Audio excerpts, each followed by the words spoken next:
सबको जय मसीह। फिर से एक नए एपिसोड में आपका स्वागत है। प्रभु परमेश्वर से क्यों प्रेम करना है, इसके बारे में 11 बातों को हमने देखा। अब इसको आगे बढ़ाते हैं। अब तक हम प्रेम किससे करना है, क्यों करना है, इसके बारे में देख रहे थे। अपने भाई से, अपने पड़ोसी से कैसे प्रेम करना है, और ये भी देखा कि मुझसे और आपको परमेश्वर यीशु मसीह कैसे प्रेम किया है, और हम परमेश्वर यीशु मसीह से यानी हमारे प्रभु से कैसे प्रेम करना है। तो क्यों हम परमेश्वर से प्रेम करना है, इसका सैकड़ों हजारों कारण है। हम केवल 11 बातों को यहाँ पर देखा। इस विषय जैसे जैसे अपने कार्यक्रम आगे बढ़ते जाएंगे तो हम प्रेम के बारे में और भी देखेंगे, बातों को देखेंगे।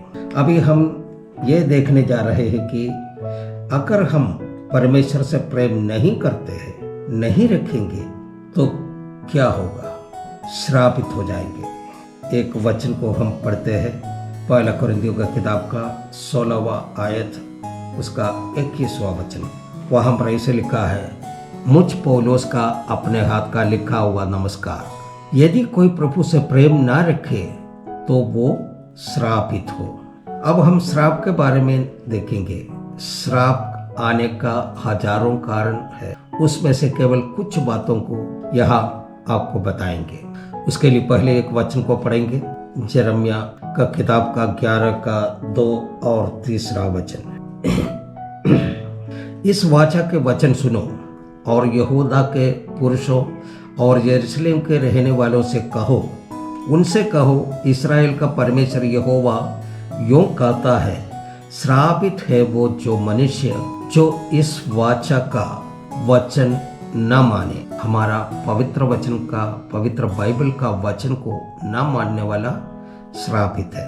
परमेश्वर आपसे कहता है, आप अभी हमसे ये वचन सुन रहा है, या आप अनेकों साल से परमेश्वर का वचन को सुन रहा है, समझ रहा है। अगर यीशु मसीह के आगमन देरी है तो आने वाला समय में भी आप सुनेंगे ही।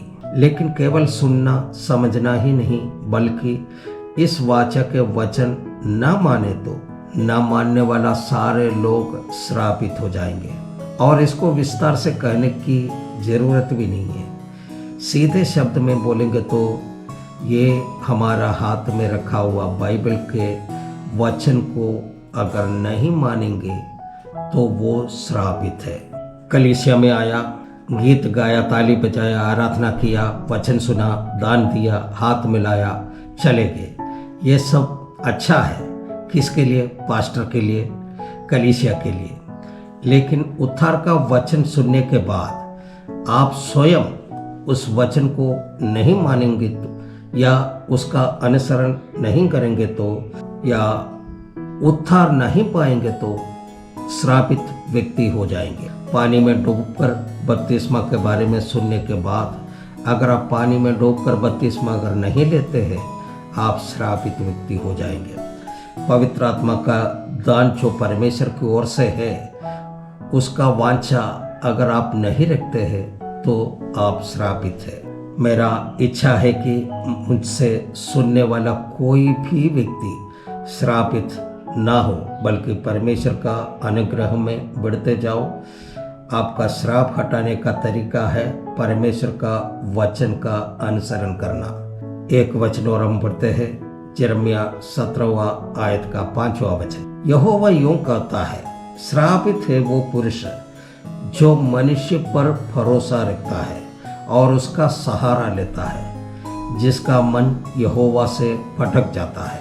मनुष्य का सहारा लेने वाला और मनुष्य पर भरोसा करने वाला, मनुष्य पर आश्रित होने वाला व्यक्ति श्राप। इस पर बहुत बात कहने के लिए है, लेकिन सुनने वालों को बुरा लगेगा, इसलिए ज़्यादा नहीं बोलूँगा। फिर भी कुछ बोले बिना आगे बढ़ना अच्छा भी नहीं है। हम पास्टर लोग बहुत सारे परिवारों से जुड़ा हुआ है। विश्वासियों का परिवार में अक्सर जाते रहते हैं, उनका हालचाल जानने के लिए, उनको वचन में दृढ़ करने के लिए, प्रार्थना करने के लिए, काउंसलिंग करने के लिए, उनका समस्याओं को सुलझाने के लिए सब चाहते हैं। कोई कोई परिवार में पति पत्नी को देखते हैं, पति सहमा हुआ रहते हैं और पत्नी बहुत एक्टिव रहता है। हम पहुंचते ही पत्नी का स्पीकर ऑन हो जाता है। पाशा जी क्या बताओ, मैं नहीं रहती तो न जाने हमारे इस घर का क्या होता। मैं अकेली इस घर को संभालती है, खेत में जाते हैं, बच्चों को संभालते हैं, गाय भैंस है, उसको दाना पानी देना है, घर में कुछ भी करना है तो मेरा हाथ पहुंचना जरूरी है। मैं यही सब कुछ है वहाँ पर। ये केवल अपना दिमाग का भ्रम है कि आपकी क्षमता, आपकी बुद्धि, आपका परिश्रम, आपका भुजबल, आपका सामर्थ्य से आप अकेले सब कुछ करती है। ये आपका अहंकार है, आपको ऐसे सोचने में मजबूर करती है। परमेश्वर ने आपको क्षमता दी, आपको बुद्धि दी, आपको परिश्रम करने का बल दी, आपको शक्ति दी, आपको सामर्थ्य दी, क्योंकि परमेश्वर जानता है शरीर का एक अंग कमजोर है तो दूसरा अंग को मजबूत बनाते हैं। मैं अंग्रेजी में आई मैं बड़ा ज्ञान वाला है, मैं बड़ा हस्ती है, मैं बड़ा पहुंचे हुए है। आपको बाइबल का एक छोटा सा घटना बताते हैं। परमेश्वर एक बार एक व्यक्ति का अंग्रेजी का अक्षर जो आई है उसको काट दिया। कहानी आपको मालूम है, इसलिए विस्तार से नहीं बता रहा हूँ। अब्राहम की पत्नी सारा, पहला सारा का नाम साराई थी, अंग्रेजी में लिखेगा तो SARAI। परमेश्वर ने सोचा साराई का विषय उनके साथ में लगा हुआ ये आई है, लास्ट में जो अक्षर है आई है, इसे काट देगा तो साराई ठीक हो जाएगी। और परमेश्वर ने अब्राहम को बोला आज से तुम्हारा पत्नी का नाम साराई नहीं होगा, सारा होगा। अब्राहम ने मान लिया, साराई का आई खत्म हो गया, साराई सारा बन गई और सारा समस्या खत्म हो गई। सारा इसहाक को जन्म दिया। हम जानते हैं ये कहानी सुनकर पति लोग बड़ा खुश हो रहे होंगे। जैसे पत्नी का कहानी बोले वैसे ही बहुत सारे भैया लोग भी हैं। हमने अपने कानों से सुना है, एक बार केरल का एक कलीसिया के आराधना के बाद हम बाहर में खड़े थे तो कुछ विश्वासियों मेरे पास आया मुझसे मिलने के लिए। बात बात में एक भाई बोला कि मेरा मेहनत से ये कलीसिया अभी भी यहाँ पर खड़ा है, मैं नहीं रहता तो ये कलीसिया कब का मिट जाता। मेरा मेहनत से ज़मीन लिया, मैंने बिल्डिंग बना दिया, मैंने पास्टर को रखा।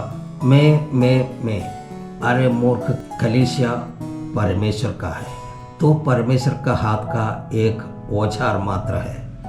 ऐसे ही कोई कोई पास्टर लोग भी है, बोलते हैं मेरे कलीसिया, मेरे विश्वासी परमेश्वर के दास लोगों, कोई अगर ये वीडियो देख रहा होगा तो अगला संदेश आपके लिए है। यिर्मयाह का किताब का 48 का 10वां वचन है, श्रापित है वो जो यहोवा का काम आलस्य से करता है और वह भी जो अपनी तलवार लहू बहाने से रोक रखता है। वचन साफ रीति से कहता है यहोवा का काम आलस्य के साथ करता है वो श्रापित है। हम पिछले 20 साल से बिहार में एक बड़ी संस्था के साथ में सेवा कर रहे थे। वहाँ कुल मिलाकर के करीब 1000 सेवक लोग सेवा कर रहे थे। मुझे वहाँ पर एक ऐसा जिम्मेवारी की वजह से उन सारे सेवक लोगों का इलाका में जाना पड़ता था, उनके साथ रहते थे। वहाँ का सेवकाई के दौरान मुझसे ये समझ में आया कि 75% सेवक लोग जो है उनकी सेवा को एक नौकरी समझता है। संस्था कुछ करने के लिए बोला, कुछ किया, कुछ नहीं किया, नाम के लिए रिपोर्ट भेज देता है, महीने का रिपोर्ट आ जाते हैं और काम खत्म। ऐसे कहने का मेरा यही तात्पर्य है, किसी को भी सेवा भावना नहीं है, आत्मा जीतने का बोझ नहीं है, फील्ड नहीं जाने के लिए उनके पास बहुत सारे बहाने हैं। कभी बारिश है तो कभी सर्दी है तो कभी धूप है तो कभी ऐसे होते हैं पत्नी को या बच्चे को बीमार कर देते हैं। एक घंटा फील्ड में जाकर आते हैं तो बड़ा थकान, आलस आलस। यहोवा का काम आलस्य से जो करता है वो श्रापित है। आराधना करना भी परमेश्वर का सेवक का एक काम है, वो भी आलस के साथ नहीं करना है। हमारे चर्च में हम देखते हैं गीत गाने के समय में, आराधना करने के समय में ताली बजाते हैं। कोई एक ताल बजाते हैं तो कोई 2 ताल बजाते हैं तो कोई 3 ताल बजाते हैं। वैसे परमेश्वर का काम जोश के साथ नहीं करते हैं। कोई बड़े पास्टर लोग, प्रेरित लोग को हम देखते हैं जो खुद आराधना नहीं करते हैं और हालेलुया नहीं बोलते हैं, बल्कि दूसरे से बोलने के लिए मजबूर करता है। आराधना के बीच में सुनते हैं, एक बार हालेलुया बोले, एक और बार जोश के साथ बोले हालेलुया। वो खुद नहीं बोलते हैं, जो सुनने वाला, जो सामने बैठे वाला लोग है उनसे कहते हैं हालेलुया बोलो, वो नहीं बोलते हैं। ताली के साथ हालेलुया बोले, जोश के साथ बोले। ऐसे दूसरों को प्रेरित करते रहते हैं, प्रेरणा देते रहते हैं, खुद नहीं करते हैं, बस दूसरे से करवाते हैं। हम लोग आउटरीच करने के लिए और ट्रैक्ट बांटने के लिए जाते हैं तो पास्टर लोग ट्रैक्ट ऐसे बांटते हैं जैसे सिनेमा का नोटिस जो है बांटते हैं। ट्रैक्ट बांटने के समय में बोलना है कि ये यीशु मसीह के बारे में है। यीशु मसीह आपसे प्रेम करते हैं, यीशु मसीह पाप को क्षमा करते हैं, यीशु मसीह चंगा करते हैं, यीशु मसीह एकमात्र उद्धार करता है। इतना बोलना काफी है। ऐसे आलसी सेवक लोग सेवकाई के बारे में कुछ भी नहीं जानते हैं और इस महनीय सेवकाई को नौकरी समझते हैं और आलस के साथ परमेश्वर के काम को करते हैं। परमेश्वर का वचन कहते हैं, श्रापित है वो जो यहोवा का काम आलस के साथ करता है। परमेश्वर की सेवा जोश के साथ और उमंग के साथ करना है। एक पर्ची ही क्यों न बांटता हो, वो जोश के साथ होना चाहिए। हे आलसी मनुष्य, काम कैसे करना है वो तो पशु और पक्षियों से पूछ, वे तुम्हें बताएगा।